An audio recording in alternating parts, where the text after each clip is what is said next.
집 팔아서 아들 줬더니 저는 찬밥 신세입니다. 구독자 여러분, 옛말에 부모는 10자식 건사해도 10자식은 한 부모 못 모신다는 말이 있죠. 요즘 이 말이 뼈저리게 와닿는다는 분들이 참 많습니다. 오늘 들려드릴 이야기는 제 지인 김 사장님의 실제 사연입니다. 김 사장님은 평생 안 먹고 안 입어서 서울에 번듯한 아파트 한 채를 마련하셨는데 3년 전 아들이 장가를 가면서 이렇게 말했다고 합니다. 아버지, 서울 전셋값이 너무 비싸서 갈 데가 없어요. 자식 이기는 부모 없다고 하죠. 김 사장님은 큰 결심을 하셨습니다.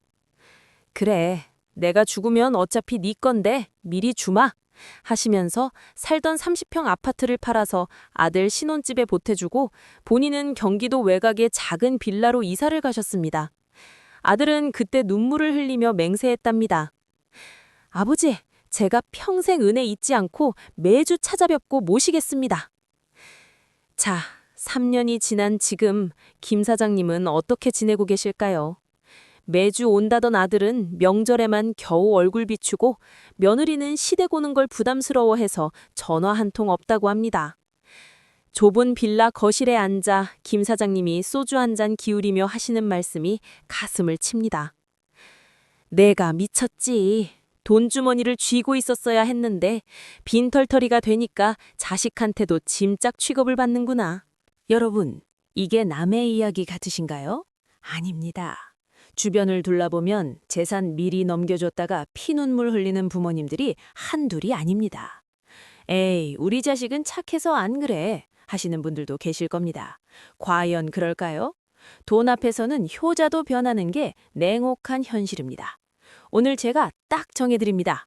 자식에게 재산 언제 줘야 하는지, 그리고 어떻게 줘야 자식도 살고 나도 사는지 그 타이밍의 법칙을 알려드리겠습니다.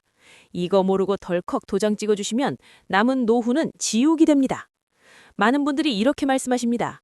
내 자식은 다르다, 효자다 하시면서요. 네, 맞습니다. 돈 받기 전까지는 다 효자입니다. 하지만 돈이 넘어가는 순간 자식의 입장은 180도 달라지게 되어 있습니다. 나쁘게만 보지 마십시오. 이게 사람의 본성입니다. 자식도 이제는 한 가정의 가장이기 때문에 내 부모보다 내 마누라, 내 새끼 입에 밥 들어가는 게 더 급한 게 현실입니다. 부모님이 재산을 쥐고 있을 때는 아이고 아버지 편찮으신 데 없으세요? 하고 안부 전화라도 자주 합니다. 왜냐하면 솔직히 말해서 기대 심리가 있거든요. 콩고물이라도 떨어질까 싶어서 잘하는 겁니다. 그런데 이미 다 받았다면 어떻게 될까요? 볼장 다 받았다면 그때부터는 부모님이 우선순위에서 밀려납니다. 전화하면 아빠, 나 지금 바빠. 나중에 할게. 하는 소리가 나오고 아프다고 하면 병원 가보세요. 말 한마디로 끝납니다. 여러분, 자식을 불효자로 만드는 건 어쩌면 부모의 섣부른 증여일지도 모릅니다. 돈이 없으면 찾아오지도 않는다고요? 섭섭해하지 마십시오. 돈이라는 당근이 있어야 자식 얼굴이라도 한 번 더 보는 게 슬프지만 자본주의 시대의 효도입니다. 더 무서운 이야기를 해보겠습니다. 여러분이 재산을 다 넘겨주고 빈털터리가 됐는데 덜컥 큰 병이라도 걸리면 어떻게 하시겠습니까? 요즘 간병비 얼마인지 아십니까? 하루에 15만 원, 한 달이면 400만 원이 넘습니다. 자식들이 그 돈 대줄까요? 한두 달은 어떻게든 하겠죠. 하지만 병이 길어지면 긴 병에 효자 없다고 형제끼리 네가 모셔라, 네가 돈 더 받았지 않냐 하며 싸움박질이 나게 되어 있습니다. 결국 눈치 보다가 요양병원 구석진 침대에서 쓸쓸하게 노후를 보내게 됩니다. 이게 옛날에 산에다 버리는 고려장이랑 뭐가 다릅니까? 장소만 병원으로 바뀌었을 뿐입니다. 내 수중에 든든한 현금이 있으면 자식들 눈치 볼 필요가 없습니다. 최고급 간병인 쓰고 맛있는 거 사 먹고 떳떳하게 치료받을 수 있습니다. 기억하십시오. 세상에서 가장 믿음직한 효자는 큰아들이 아니라 내 통장에 있는 현금입니다. 그래도 세금 때문에 어쩔 수 없이 좀 줘야 한다거나 자식이 죽겠다고 해서 딱 한 번만 도와줘야 한다는 분들 계시죠? 정 그렇다면 그냥 주지 마십시오. 반드시 안전장치를 거셔야 합니다. 바로 효도계약서, 정확히는 증여계약서입니다. 대법원 판례도 있습니다. 그냥 잘해라 하고 말로만 주고 넘기면 나중에 자식이 폐륜을 저질러도 돈을 돌려받을 길이 없습니다. 하지만 각서에 한 달에 2번 방문한다. 부모의 생활비와 병원비를 부담한다. 이를 어길 시 재산을 반환한다. 라고 구체적으로 적고 도장을 받아두면 이야기가 완전히 달라집니다. 자식 사이에 무슨 계약서냐고요? 아닙니다. 피보다 진한 게 계약서입니다. 이 종이 한 장이 나중에 여러분을 지켜줄 유일한 무기가 됩니다. 자식이 도장 찍기를 망설인다면 그럼 줄 생각도 하지 마십시오. 그게 바로 본심이거든요.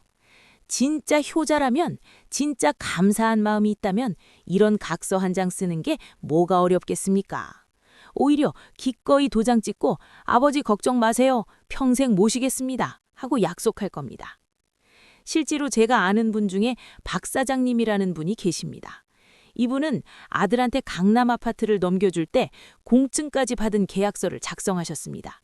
매달 생활비 200만 원 지급, 명절과 생신 빠짐없이 방문, 입원 시 간병 책임 이런 식으로 아주 상세하게 적으셨죠.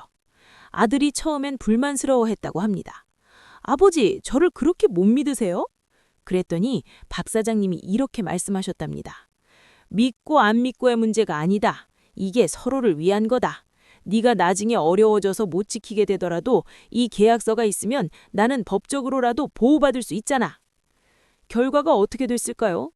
5년이 지난 지금까지 그 아들은 한 번도 약속을 어기지 않고 있습니다.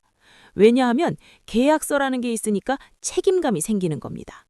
사람은 말로만 하면 잊어버리기 쉽지만 글로 써놓고 도장까지 찍으면 그게 일종의 심리적 압박으로 작용합니다.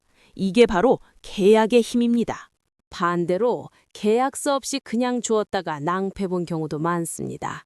이 사장님이라는 분은 딸에게 5억짜리 상가를 증여했는데 처음 1년만 잘하더니 그 다음부터는 연락이 뚝 끊겼습니다. 나중에 알고 보니 사위가 그 상가를 담보로 대출을 받아서 사업자금으로 쓰고 있더랍니다. 이 사장님이 화가 나서 돌려달라고 했지만 법적으로 방법이 없었습니다.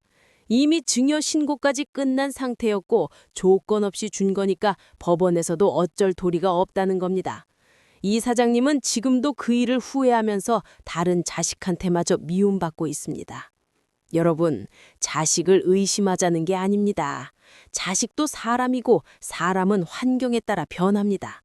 지금은 효자라도 10년 뒤에 어떻게 변할지 아무도 모릅니다. 며느리가 바람을 불어넣을 수도 있고 사위가 딴 생각을 할 수도 있습니다. 손주 교육비며 집값이며 지출이 늘어나면서 부모님 챙길 여력이 없어질 수도 있습니다. 그럴 때를 대비해서 최소한의 안전장치를 마련해 두는 게 현명한 겁니다. 그렇다면 계약서에 구체적으로 뭘 적어야 할까요? 첫째, 방문 횟수와 시기를 명확히 해야 합니다. 매주 일요일 방문한다든지 한 달에 2번 토요일에 방문한다든지 구체적인 날짜를 정하는 겁니다.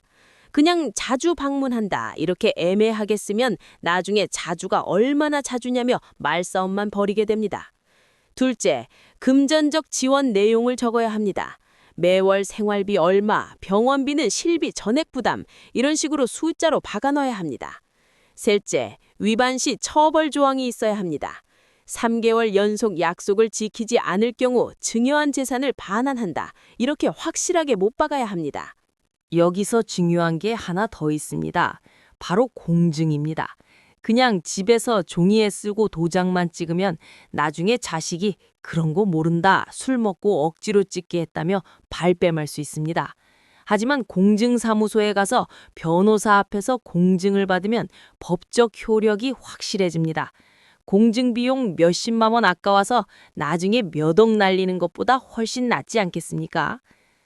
또 하나 알려드릴 게 있습니다. 증여를 할 때 한꺼번에 다 주지 마시고 나눠서 주는 겁니다. 예를 들어 10억짜리 재산이 있으면 처음에 3억만 주고 5년 뒤에 3억, 또 5년 뒤에 나머지 4억 이런 식으로 단계별로 주는 겁니다. 그러면 자식 입장에서는 앞으로 받을 게 남아 있으니까 계속 잘할 수밖에 없습니다. 다 받고 나면 태도가 변할 수 있지만 받을 게 남아 있으면 끝까지 효도합니다. 이게 바로 당근을 계속 매달아 두는 전략입니다. 하지만 여기서 가장 중요한 원칙이 있습니다. 아무리 계약서를 쓰고 공증을 받아도 여러분 손에 최소한 생활할 수 있는 돈은 반드시 남겨두셔야 합니다. 전 재산의 30%는 무조건 본인 명의로 사수하십시오. 집 한 채 있으면 그건 죽을 때까지 본인 명의로 두고 현금도 최소 5천만 원에서 1억은 꼭 쥐고 계셔야 합니다. 그래야 자식들이 함부로 못합니다. 완전히 빈손이 되면 그때부터는 아무리 계약서가 있어도 협상력이 제로가 됩니다. 자, 그렇다면 자식에게 재산 물려주는 최고의 타이밍은 언제일까요? 자식이 결혼할 때일까요? 사업할 때일까요? 아닙니다. 바로 여러분이 눈을 감는 그 순간입니다. 죽을 때까지 꽉 쥐고 계십시오.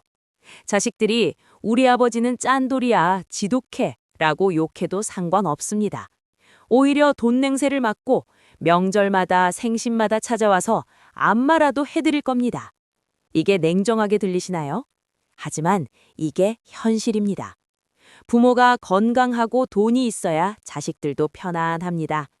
여러분이 돈이 없어서 자식들한테 손 벌리고 얹혀 살게 되면 그게 자식들한테도 짐이 됩니다.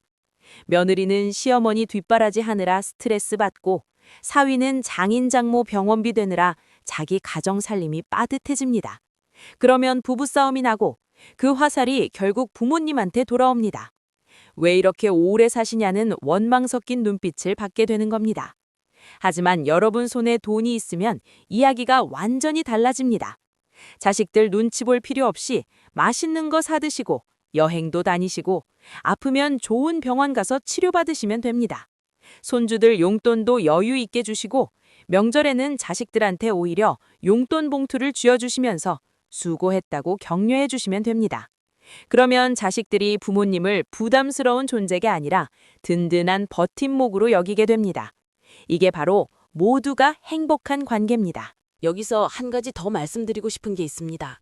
요즘 젊은 세대들은 상속을 당연하게 생각하지 않습니다. 오히려 부모님이 본인 인생 즐기다가 가시는 걸 더 자연스럽게 받아들입니다. 제대로 된 자식이라면 부모님이 노후에 고생하시는 모습을 보고 싶어 하지 않습니다. 그러니 미안해하지 마십시오. 여러분이 번 돈, 여러분이 쓰는 게 당연합니다. 자식들이 진짜 효자라면 부모님 재산 없어도 알아서 잘 살아날 겁니다. 오히려 부모님이 건강하고 행복하게 사시는 모습이 자식들한테는 더 큰 유산입니다. 남은 돈은 그때 가서 유언으로 남겨주면 됩니다. 유언장에 각자 몫을 공평하게 나눠주시든 자란 자식한테 더 주시든 그건 여러분 마음입니다. 살아있을 때는 절대 권력을 내려놓지 마시고 돌아가실 때 깔끔하게 정리해 주시면 그게 가장 현명한 방법입니다. 그래야 형제들끼리도 싸우지 않고 부모님 뜻을 존중하면서 재산을 나눌 수 있습니다. 오늘 제 이야기가 좀 독하게 들리셨을지도 모르겠습니다. 하지만 이게 냉혹한 현실입니다. 여러분의 소중한 노후 자금 끝까지 사수하시길 응원합니다. 자식 걱정은 그만하시고 그 돈으로 여러분 인생을 즐기십시오. 맛있는 거 드시고 가고 싶은데 여행 다니시고 하고 싶은 거 다 하시면서 당당하게 사십시오. 그게 진짜 자식을 위하는 길이고 여러분의 존엄을 지키는 길입니다. 오늘 영상이 도움이 되셨다면 구독과 좋아요 눌러주시고 주변 분들에게도 공유해서 정신 바짝 차리라고 전해주십시오. 감사합니다.